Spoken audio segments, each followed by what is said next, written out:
Okay, in the fourth video, we begin with the conversation that we finished the third video. Let me to show you how we can change the conversation to make another one.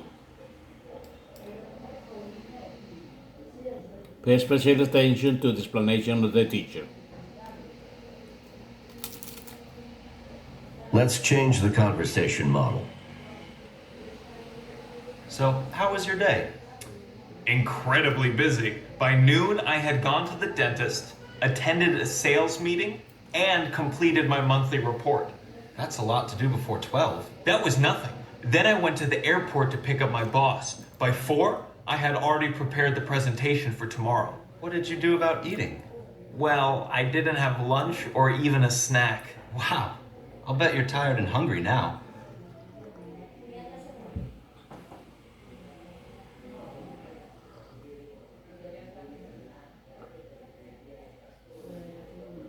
Now let's change the conversation model again. Don't stop. Ask more questions about your partner's activities. Provide more details about the activities. Say as much as you can. So how was your week? Well, it was pretty busy. I gave Tom a little party on Friday. By Tuesday morning, I had sent out all the Evites, bought the decorations, cleaned the house, and shopped for the beverages. That's a lot to do before Tuesday. That was nothing. I also had a lot of work at the office this week. But by Thursday, I had made all the desserts and set the table, so I didn't have to do that on Friday. What did you do about the rest of the food? Well, I knew I didn't have a lot of time, so I ordered some stuff from a great restaurant in the neighborhood. Then Thursday, I stayed up late, and by midnight, I had made 3 nice salads and baked some bread. Wow, that sounds great. How was the party? Actually, it was awesome. Everyone loved the food and had a great time. Okay, as you could see in the video, those are ideas to make a new conversation, okay? To ask more questions about your partner's activity, to provide more details about the activities. Try to do it. Try to understand the videos. Here we begin the third part of this one with the pronunciation of a vocabulary, okay? And the definitions. First, listen to the pronunciation of these words in a black letter. Read and listen. Etiquette, Cultural literacy, table manners, punctuality, impolite, offensive, customary, taboo, Now listen again and repeat. etiquette, Etiquette, cultural literacy, cultural literacy, table manners, table manners, punctuality, punctuality, impolite, impolite, offensive, offensive, customary, customary, taboo, taboo. Okay, the idea of this vocabulary is to learn new words and to repeat. So etiquette, cultural literacy, table manners, punctuality, impolite, offensive, customary, and taboo. And here we have the definition. Etiquette, for example, rule for polite behavior in society or in a particular group.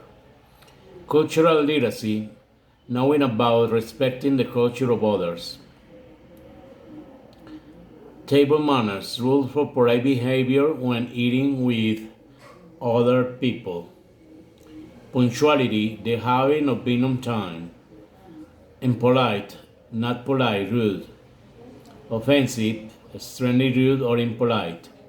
Customary, usual or traditional in a particular culture.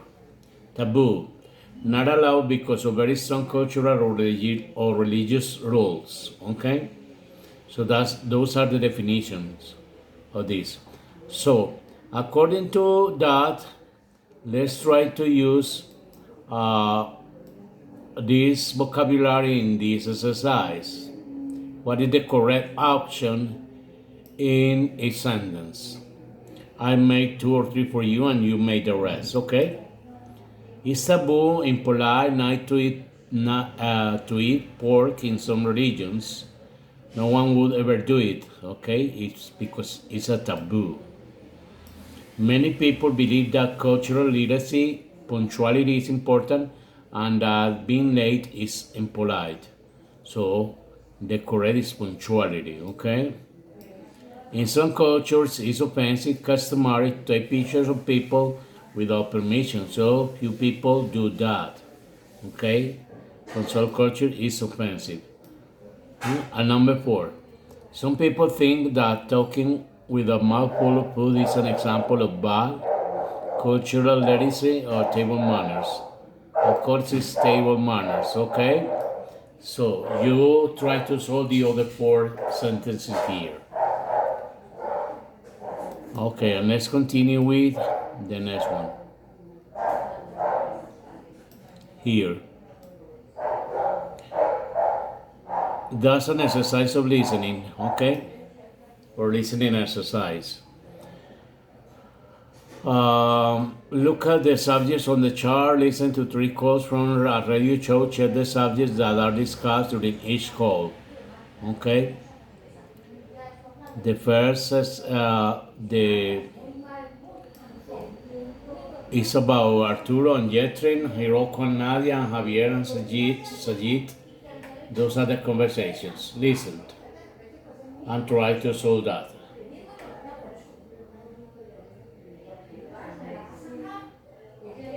Okay. Look at the subjects on the chart. Listen to 3 calls from a radio show. Check the subjects that are discussed during each call. Call 1, Arturo and Jetrine. Good morning, world. This is Millicent McKay in Brussels with today's Worldwide Cultural Literacy Update. If you're new to the program, here's the format. In the studio, 3 people take your phone calls and answer your questions about etiquette in their countries. Today's guests are Jetrine from Thailand, Nadia from Dubai in the United Arab Emirates, and Sujit from Nepal.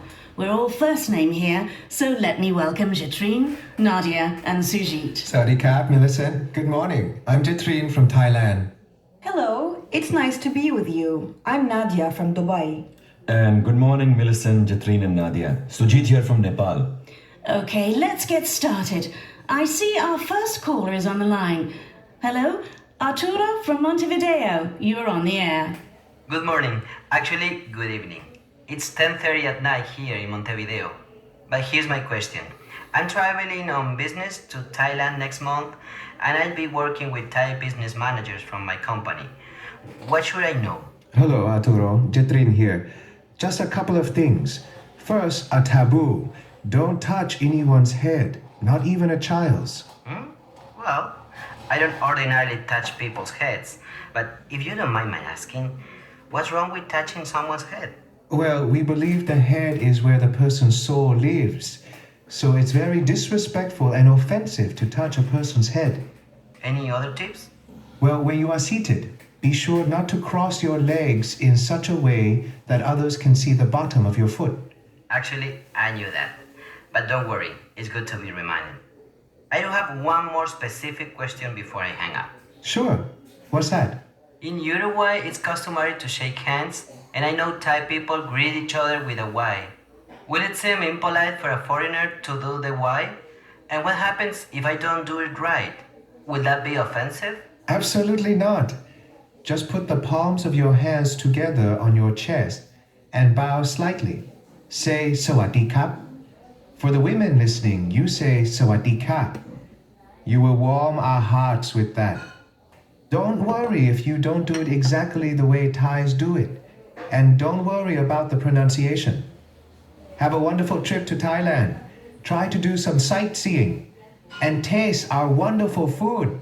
Thanks so much. Thank you, Jetrine and Arturo, for a good lesson in cultural literacy. Let's take a break and then another call.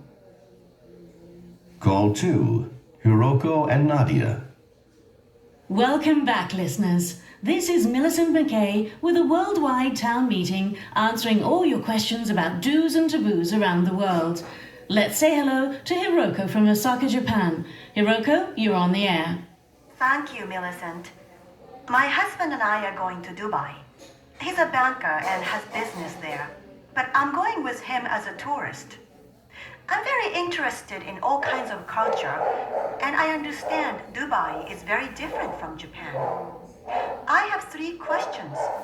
Hello, Hiroko. Nadia on the line. Thanks, Nadia. If I'm alone, can I walk on the street or drive a car? When we went to Saudi Arabia, women were not permitted to go out alone or drive. Absolutely. As a woman traveler, you will have no difficulty getting around, even if you are alone. You can drive, and as long as you dress modestly, you can wear whatever you like. Second question. I don't speak any Arabic. Again, no problem. As you know, Arabic is the official language of Dubai, but English is commonly used in tourism and commerce. You speak very good English, Nadia. Where did you learn it? I actually am an English teacher. I learned my English in the United States at the University of Wisconsin. And my last question. I'm an amateur photographer. Will I be able to take pictures in Dubai? Well, yes, but you should know that it is considered offensive to take pictures of Muslim women here. Oh, I'm glad I asked. What about pictures of men? Well, yes, just be sure to ask permission. I don't know how to thank you. I'm really looking forward to the trip. We'll be right back with our final call. Call 3. Javier and Sujit. I think we have time for one more caller. Javier from Mexico City, welcome to the show. How can we help you? I'm going to Nepal next month on an international trek. I'll be staying with a Nepalese family for a weekend, and I want to be sure I don't offend anyone. Mexico is very different from Nepal. Well, let's ask Sujit to comment. Hi, Javier. Let's talk about table manners. First of all, Nepalese don't usually use spoons, forks, or knives. No? So how do the people eat? How will I eat? Well, your host will eat with their right hand, never the left hand, but I'm sure they'll provide you with spoons and forks. If they're welcoming foreigners into their home, they'll want you to be comfortable. But remember one important taboo. Beef is strictly forbidden as a food in both Hindu and Buddhist homes. Our typical food, however, is wonderful and very flavorful and healthy. That's great, because I'm Mexican, and we have great food in Mexico too. I love good food when I travel. Sujit, I'm very interested in culture, but I don't know much about Hinduism and Buddhism. What can you tell me? Well, if you visit a Hindu temple or a Buddhist shrine, you must remove your shoes, or if you prefer, you can wear open sandals. Check first, in some Hindu temples, non-Hindus can't enter. And very important, don't take leather things near the temple. And if you want to take a picture, be sure to ask before using your camera. Thanks so much. I feel very prepared now. My pleasure. Well, that's all we have time for today. Until next time, this is Millicent McKay in Brussels, reminding you that in today's world, cultural literacy is an essential survival skill. Okay, remember to make the exercise. Just check what are the topics they are speaking of in each conversation. That's it.